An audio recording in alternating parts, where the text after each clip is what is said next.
বন্ধুরা, একটা সময় ছিল যখন মানুষের কাছে ব্রহ্মাণ্ড মানে ছিল আকাশে টিম করে জ্বলতে থাকা কিছু নক্ষত্র। আমরা ভাবতাম আমাদের পৃথিবী সব কিছু, পৃথিবীর বাইরে আর তেমন কিছুই নেই। তারপর একদিন আমরা সিদ্ধান্ত নিলাম অজানাকে জানার জন্য একটা যন্ত্র তৈরি করব আর সেটাকে অজানা সেই জগতের উদ্দেশ্যে পাঠিয়ে দেব। সেই সিদ্ধান্তের ফলস্বরূপ জন্ম নেয় একটা যন্ত্র যার নাম ছিল ভয়েজার। ভয়েজারের কাজ শুধু উড়ে যাওয়া নয়, তার কাজ ছিল দেখা আর যা দেখবে সেই তথ্য মানুষের কাছে পৌঁছে দেয়া।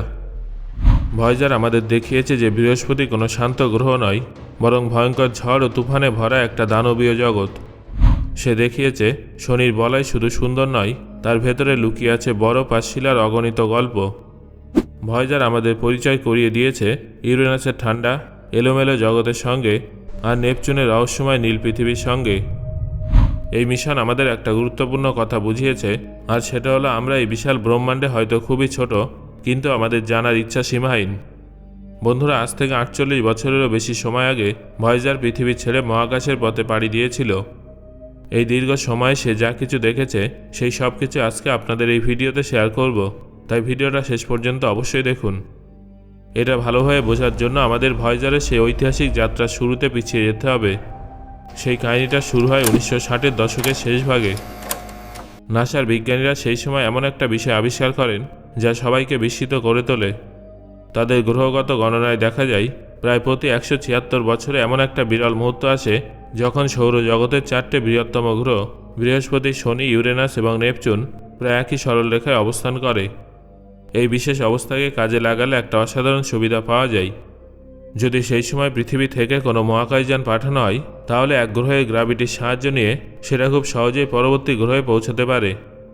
একে বলা হয় গ্র্যাভিটেশনাল স্লিংশট। এর ফলে মহাকাশযানের জ্বালানি অনেকটাই বাঁচে।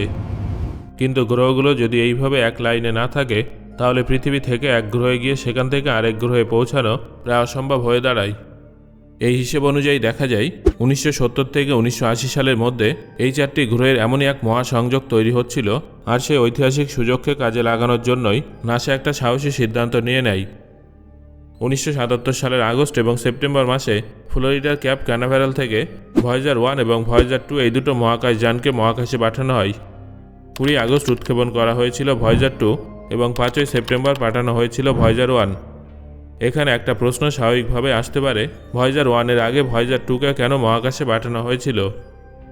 এর কারণ ছিল খুবই কৌশলগত। ভয়েজার 2-র পথ ছিল তুলনামূলকভাবে দীর্ঘ এবং জটিল। নাসা চেয়েছিল যদি কোনো ভুল বা ত্রুটি ধরা পড়ে, তাহলে তা সংশোধনের জন্য যথেষ্ট সময় পাওয়া যাবে না। সেই জন্য ভয়েজার 2-কে প্রথমে পাঠানো হয়। একে বলা যেতে পারে একটা টেস্ট রানার। সব কিছু ঠিকঠাকভাবে কাজ করছে কিনা নিশ্চিত হওয়ার পরে ভয়েজার 1 উৎক্ষেপণ করা হয়েছিল। এই দুটি মহাকাশযানের সঙ্গে পাঠানো হয়েছিল একটা বিশেষ ডিস্ক, যার নাম দ্য গোল্ডেন রেকর্ডার। এটা তামার তৈরি একটা ডিস্ক, যার ভেতরে সংরক্ষিত ছিল পৃথিবীর 115টা ছবি, যার মধ্যে ছিল 20টি ট্রেন সহ বিভিন্ন প্রাকৃতিক শব্দ, 55টা ভিন্ন ভিন্ন ভাষায় শুভেচ্ছা বার্তা, পৃথিবীর নানা ভাষার সঙ্গীত। এই গোল্ডেন রেকর্ডার পাঠানোর মূল উদ্দেশ্য ছিল একটাই, এই বিশাল গ্যালাক্সিতে যদি কোথাও কোনো উন্নত সভ্যতা থেকে থাকে এবং কোনোভাবে যদি এই মহাকাশযান তাদের কাছে পৌঁছে যায়, তাহলে তারা যেন আমাদের পৃথিবী, আমাদের সংস্কৃতি এবং আমাদের অস্তিত্ব সম্পর্কে কিছুটা জানতে পারে। এইভাবেই ভয়েজার মিশন শুধুমাত্র একটা বৈজ্ঞানিক অভিযান নয়, বরং মানবজাতির পক্ষ থেকে মহাবিশ্বের উদ্দেশ্যে পাঠানো একটা নীরব পরিচয়পত্র হয়ে উঠেছিল। বন্ধুরা, 1.5 বছরের দীর্ঘ সফরের পর 1979 সালের শুরুর দিকে ভয়েজার 1-এর ক্যামেরা সৌরজগতের সবথেকে বড় দানবীয় গ্রহ বৃহস্পতিকে খুব কাছ থেকে পর্যবেক্ষণ করতে শুরু করে। সেই সময় ভয়েজার 1 বৃহস্পতির বিখ্যাত লাল দাগ, যেটা দ্য গ্রেট রেড স্পট নামে পরিচিত, সেটা অত্যন্ত স্পষ্টভাবে দেখতে পায়। এই লাল দাগটা কোনো সাধারণ চিহ্ন নয়, এটা ছিল একটা ভয়ঙ্কর ও বিশাল ঝড়, যেটা প্রায় 350 বছর কিংবা তার বেশি সময় ধরে সক্রিয় ছিল। ভয়েজার এই ঝড়ের ভিতরে বিদ্যুতের চমক এবং মেঘের ঘর্ষণজনিত শব্দকে রেডিও তরঙ্গের মাধ্যমে রেকর্ড করে, যা বিজ্ঞানীদের জন্য ছিল একটা ঐতিহাসিক তথ্যভাণ্ডার। তারপর ভয়েজার বৃহস্পতির উপগ্রহ আয়স সম্পর্কে বিস্তারিত গবেষণা করে। সেখানে একটা বিশালাকৃতির আগ্নেয়গিরির অগ্নুৎপাত প্রত্যক্ষ করে।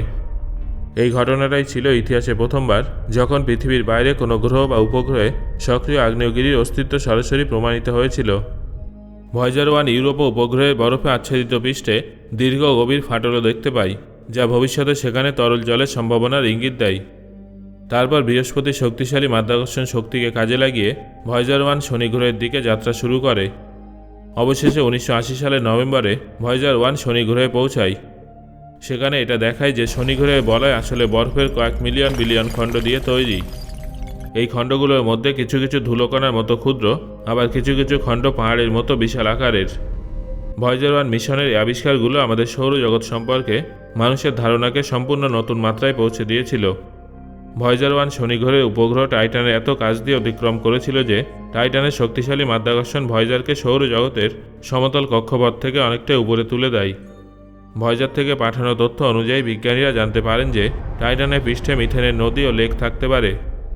তবে টাইটানকে কাছ থেকে দেখার জন্য ভয়েজারকে ইউরেনাস এবং নেপচুনে যাওয়ার পরিকল্পনা বাতিল করা হয়। এরপর এটা গ্রহ ভ্রমণের পথ ছেড়ে সরাসরি গভীর মহাকাশের অজানার দিকে যাত্রা শুরু করে। বন্ধুরা, এবার আপনাদের ভয়েজার 2 এর কাহিনী জানাবো। 1986 সালের জানুয়ারি মাসে ভয়েজার 2 ইউরেনাস গ্রহের কাছে পৌঁছায়। গ্রহটির পাশ দিয়ে অতিক্রম করার সময় সে 10টি নতুন উপগ্রহ এবং 2টো নতুন বলয় আবিষ্কার করে। ইউরেনাসের তাপমাত্রা ছিল -214 ডিগ্রি সেলসিয়াস। এটি একটি বরফময়, শান্ত ও নীলাভ গ্রহ। 1989 সালের আগস্ট মাসে ভয়েজার 2 ইউরেনাসকে বিদায় জানিয়ে নেপচুনে পৌঁছে যায়, যেটা আমাদের সৌরজগতের শেষ গ্রহ। এখানে সে বৃহস্পতির গ্রেট রেড স্পটের মতোই একটা গ্রেট ডার্ক স্পট লক্ষ্য করে। এই ডার্ক স্পটটি ছিল একটা ভয়ঙ্কর ঝড়, যা প্রায় 2000 কিলোমিটার প্রতি ঘন্টা গতিবেগে প্রবাহিত হচ্ছিল। নেপচুনের উপগ্রহ টাইটনকে পর্যবেক্ষণ করে ভয়েজার 2 বিজ্ঞানীদের আরও বিস্মিত করেছিল। এখানে সে নাইট্রোজেনের বরফময় গিজার দেখতে পায়, যা সৌরজগতের সবথেকে শীতল স্থানগুলোর একটা হিসেবে পরিচিত। নেপচুন অতিক্রম করার পর ভয়েজারের মূল মিশন প্রায় শেষের পথেই ছিল। ঠিক সেই সময় বিখ্যাত জ্যোতির্বিজ্ঞানী কার্ল সেগন নাসার বিজ্ঞানীদের ভয়েজারকে ঘুরিয়ে আরেকবার পৃথিবীর ছবি তোলার প্রস্তাব দেন এবং নাসা তাদের সম্মতি জানায়। তারপর ভয়েজার প্রায় 6000 কিলোমিটার দূরত্ব থেকে সৌরজগতের একটা ফ্যামিলি পোর্ট্রেট ক্যাপচার করে। সেই ছবিতে পৃথিবী ছিল মাত্র 0.1 পিক্সেলের একটি ক্ষুদ্র বিন্দু। এটাই পৃথিবীর সেই আসল ছবি যা ভয়েজার ধারণ করেছিল। এই ছবির পরই ভয়েজার 2 এর ক্যামেরা চিরতরে বন্ধ করে দেওয়া হয়েছিল।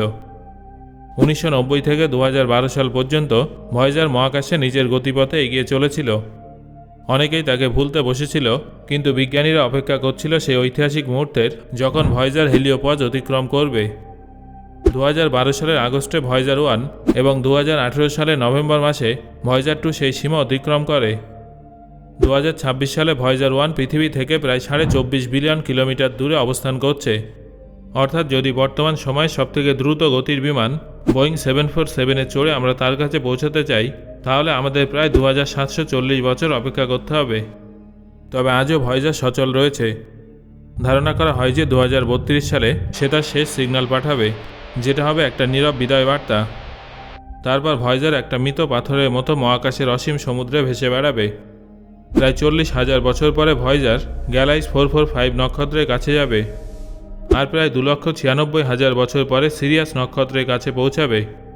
বহু বিলিয়ন বছর পরে যখন সূর্য একদিন রেড জায়ান্ট হয়ে পৃথিবীকে গ্রাস করবে এবং মানব সভ্যতা ধুলোয় পরিণত হবে, তখনও হয়তো ভয়েজার মিল্কিওয়ের বুকে ঘুরে বেড়াবে আমাদের অস্তিত্বের একমাত্র প্রমাণ হয়ে। ভয়েজারের ভিতরে থাকা গোল্ডেন রেকর্ডার যেন নীরবে চিৎকার করে বলে, এই মহাবিশ্বে একসময় এমন একটা সভ্যতা ছিল যারা নক্ষত্রের কাছে পৌঁছানোর সাহস দেখিয়েছিল।